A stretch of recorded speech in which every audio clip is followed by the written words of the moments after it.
नमस्कार दर्शक बंधु सजय ओडिया टीवी चैनल स्वागत जनावि प्रथम थर कर चैनल को आसी चैनल टी सब्सक्राइब करने को जमार भूलें। नमस्कार दर्शक बंधु आजिकार प्रथम खबर उपर नजर पकाइबा। बंगोपसागर में सृष्टि होता बात्या फेंगल तमिलनाडु उपकूल अतिक्रम करिछि। स्थलभाग छुईवा पर घंटा प्रति 70-80 किलोमीटर बेगर पवन सह तुहाकुतुहा वर्षा लगी रहिबारु जनजीवन प्रभावित होइछि। हजार हजार घर भांगी जाइछि। लक्षाधिक लोके प्रभावित होइछन्ति। रिपोर्ट लेखाजिबा बेलको अवपात रूप से तमिलनाडु भितर रहिथिला। गोटे बात्या जीवा परे आउ गोटे घूर्णिबलय सृष्टि हेबा नै आशंका प्रकाश पाइछि। आसंता 5 तारिख रे सुमात्रा निकट दक्षिण पूर्व बंगोपसागर में आउ एक घूर्णिबलय सृष्टि होगा सह घनीभूत हेब श्रीलंका किंवा दक्षिण तमिलनाडु मुहाइब बोली पाणीपाग विशेषज्ञ प्रोफेसर सुरेंद्रनाथ पशुपालक पूर्वानुमान करिसेंति। आगामी खबर ग्रामांचलर प्रत्येक परिवार मुंड उपरे पक्का छातटीए गढ़ी तोली सेमानक निरापद आश्रयस्थली जोगाई देवा उभय केंद्र और राज्य सरकार प्राथमिकता देउछंती।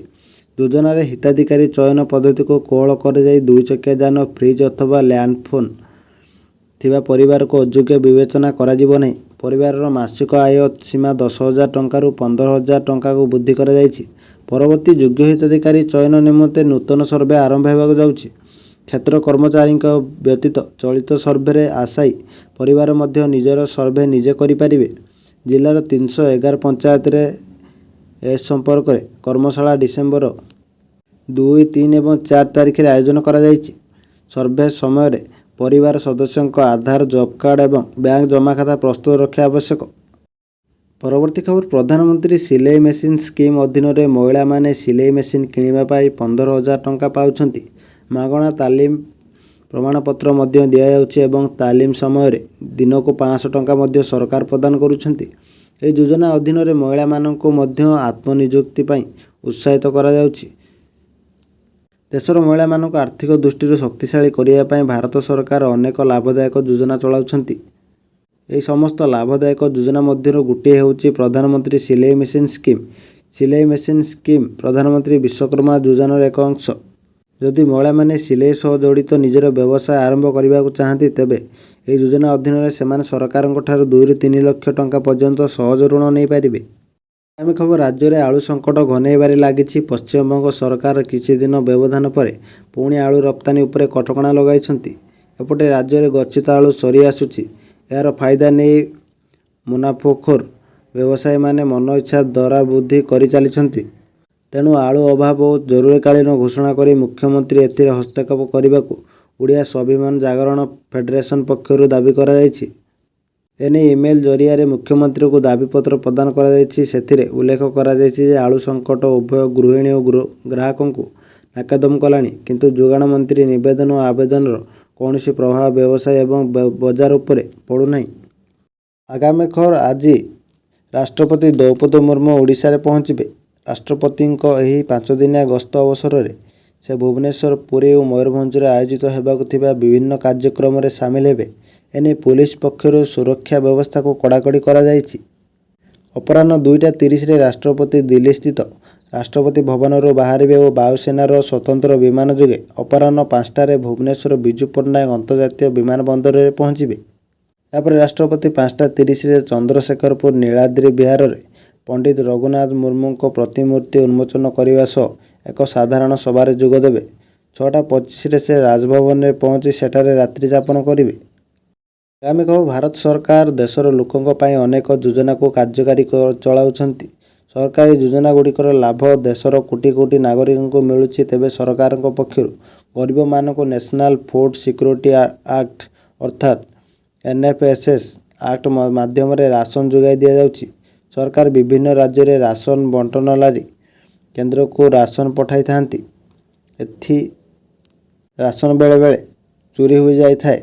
तेबे एथिपाई सरकार नुआ नियम ही राज्य में जारी करिसंती, जहा द्वारा गरीब लोकों को राशन आ चोरी हेबो नाही। हरियाणा रे प्रधानमंत्री गरीब कल्याण अन्न योजना माध्यम हाराहारी 32 लाख परिवार अंतर्भुक्त अछंती। एही राज्य में बेले बेले राशन वितरण में दुर्नीति देखा मिली। राशन कार्ड धारक को राशन मिल न था एवं तांको राशन अन्य कौनसी राशन कार्ड रे चढ़ी जाए। हेले हरियाणा रे आउ एभली परिस्थिति देखा मिलिबो नाही। आगामी खबर डिसेम्बर मास आरंभ होगा सह सुना मूल्य रे परिवर्तन देखा मिली। ସୁନା ଓ ରୂପାର ନୂଆ ମୂଲ୍ୟ ଜାରି କରାଯାଇଛି। ପୁଣି ସୁନା ଓ ରୂପା ମୂଲ୍ୟରେ ଏକ ବଡ଼ ହ୍ରାସ ଘଟିଛି। ସୁନା ମୂଲ୍ୟ 10 ଗ୍ରାମ ପିଛା 650 ଟଙ୍କା ଏବଂ ରୂପା ହାର କିଲୋଗ୍ରାମ ପିଛା 500 ଟଙ୍କା ହ୍ରାସ ପାଇଛି। ନୂଆ ହାର ପରେ ସୁନା ମୂଲ୍ୟ 77,000 ଟଙ୍କା ଏବଂ ରୂପା ହାର 91,000 ଟଙ୍କା ଅତିକ୍ରମ କରିଛି। ଆଜି ନୂଆଦିଲ୍ଲୀ ବଜାରରେ 18 କ୍ୟାରେଟ୍ ସୁନାର ଦର 10 ଗ୍ରାମ ପିଛା 58,130 ଟଙ୍କା ରହିଛି।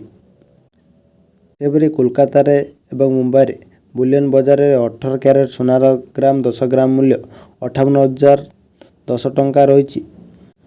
ଭୁବନେଶ୍ୱରରେ ମଧ୍ୟ ଆଜି 18 କ୍ୟାରେଟ୍ ସୁନାର ଦର 10 ଗ୍ରାମ ପ୍ରତି 58,010 ଟଙ୍କା ରହିଛି।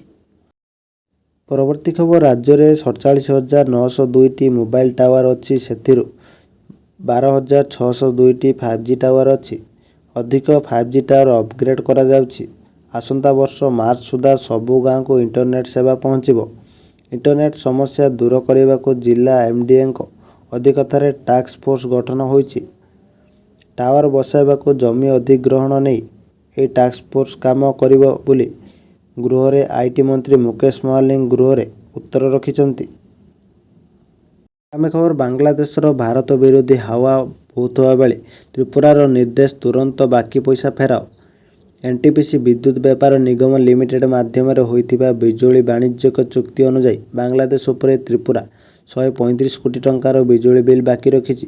ତୁରନ୍ତ ଏହି ବାକି ଟଙ୍କା ଫେରାଇବାକୁ ତ୍ରିପୁରା ସରକାର ବାଂଲାଦେଶକୁ କହିଛନ୍ତି। ବାଂଲାଦେଶରେ ସଂଖ୍ୟା ଲଘୁଙ୍କ ଅତ୍ୟାଚାର ବଢ଼ୁଥିବା ବେଳେ ଭାରତ ବିରୋଧୀ ହାୱା ତେଜୁଛି। ବାଂଲାଦେଶର ବ୍ରାହ୍ମଣବରିଆ ଜିଲ୍ଲାର ଢାକା ଦେଇ ଯାଉଥିବା ଅଗରତାଲା କୋଲକାତା ବସ୍ ଉପରେ ଶନିବାର ଆକ୍ରମଣ କରାଯାଇଥିବା ଅଭିଯୋଗ ହୋଇଛି। ଆଜିକାର ଶେଷ ଖବର ଉପରେ ନଜର ପକାଇବା। ରାଜ୍ୟରେ ଖାଲି ଡାକ୍ତର ନୁହନ୍ତି, ପୁଲିସର ଅଭାବ ରହିଛି। ଏନେଇ ବିଧାନସଭାରେ ତଥ୍ୟ ଉପସ୍ଥାପନ କରିଛନ୍ତି ମୁଖ୍ୟମନ୍ତ୍ରୀ। ତେବେ ମୁଖ୍ୟମନ୍ତ୍ରୀ ଦେଇଥିବା ତଥ୍ୟ ଅନୁସାରେ ରାଜ୍ୟରେ 13,373 ପୁଲିସ ପଦବୀ ଖାଲି ପଡ଼ିଛି। ଅଗ୍ନିଶମ ବିଭାଗରେ ବି 481 ପଦବୀ ଖାଲି ପଡ଼ିଛି। ଏଥିସହିତ ହୋମଗାର୍ଡ ପଦବୀ ବି ଖାଲି ପଡ଼ିଛି। କେବଳ ସେତିକି ନୁହେଁ, ବିଭିନ୍ନ ଜିଲ୍ଲାରେ ଥିବା ଜେଲ୍ ଓ ସବ୍ଜେଲ୍ ମାନଙ୍କରେ 862ଟି ପଦବୀ ଖାଲି ପଡ଼ିଛି। ତେଣୁ ପଦବୀଗୁଡ଼ିକରେ ନିଯୁକ୍ତି ପାଇଁ ଚୟନ ଓ ପଦୋନ୍ନତି ଭିତ୍ତିରେ ପଦବୀ ପୂରଣ ପାଇଁ ପଦକ୍ଷେପ ଗ୍ରହଣ କରାଯାଉଛି ବୋଲି କହିଛନ୍ତି ମୁଖ୍ୟମନ୍ତ୍ରୀ।